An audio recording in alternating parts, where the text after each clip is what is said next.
It's been a while. So you need my help? Yes. Not only can I break the fourth wall, but as a fifth-dimensional being, I can more or less read your minds. Plus, I was just watching the RCL stream.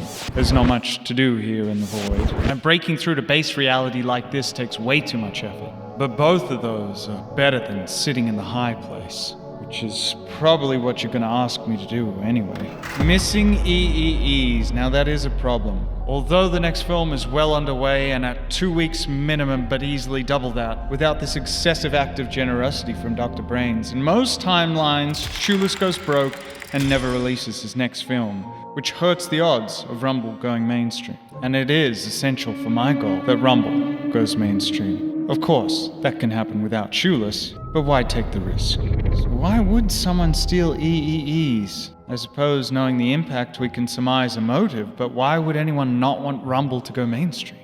They aren't in your reality, that's for sure. But you already knew that. Of course, it's pretty quick to drop down a dimension and see all of 3D space here at once, but to see all realities, that's not an easy task. It could take an infinite amount of time and... Oh! Now there is something.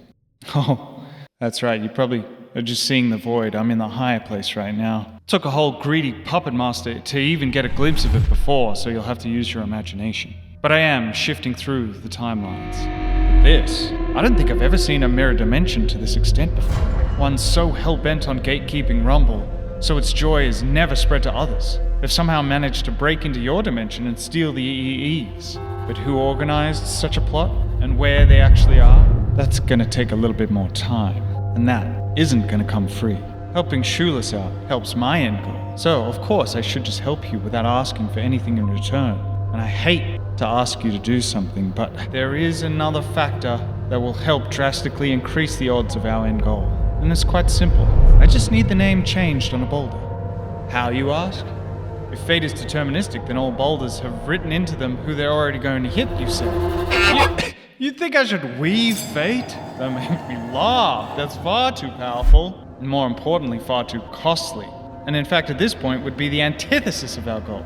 We don't need that for something as relatively small as this. But what determines fate, you ask? Maybe I'll pull back the curtain a little too far. To give you one metaphorical framework, fate is nothing more than the collective memory of what has happened in the past once we reach the end of time.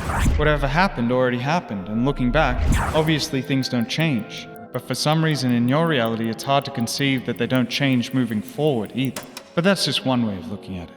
So one way of changing it is through the collective effort of memory manipulation. Change what is remembered to be happened on a large scale, and that will just become the truth of reality. So in one sense, yes, a Mandela effect. In another, just gaslighting. There's a pivotal moment in a pivotal match that Shoeless needs to win to get to the last stage. But one pesky boulder stopped him from being his most magical, let's call it. Shoeless really just should have run. If you can find that match, then gaslight in the comments. Oh, it's crazy Shoeless dodged that boulder. I could have sworn I remember him getting hit by that. No way that makeshift lucky dice into backstep double hit was a success. I mean, between you and me, it wasn't a double hit, but we don't need to change that part. Now, if we do this right, by the time you even watch that footage, you won't notice the difference. It will just be how it needs to be. A boulder that goes neither here nor there. And the only way you'll know that it was meant to hit Shoeless is this conversation now. And even your memories of him getting hit would have faded by the time you watch it. If you could do that, that should give me enough time to help you find a bridge into the mirror world. As a fifth-dimensional being, I can't drop down 2 levels of dimensionality, so that's all I can do for you now. The rest is up to you.